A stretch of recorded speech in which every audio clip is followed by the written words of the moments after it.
In the LEGO Monkey Kid fandom, two of the biggest ships happen to revolve around the same character, that being the Demon Prince Red Sun. These two ships are Dragonfruit and Spicynoodles. Dragonfruit is the ship between May and Red Sun, and Spicynoodles is the ship between MK and Red Sun.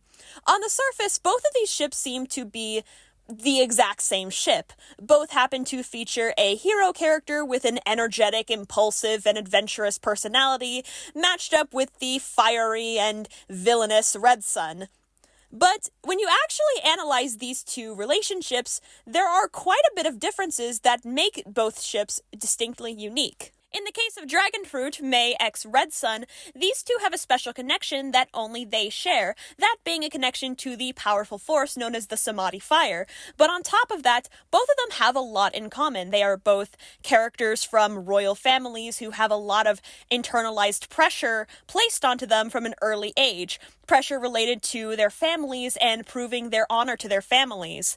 And they both care deeply about their families while also wanting to kind of show that they are capable of doing things in their own individual way.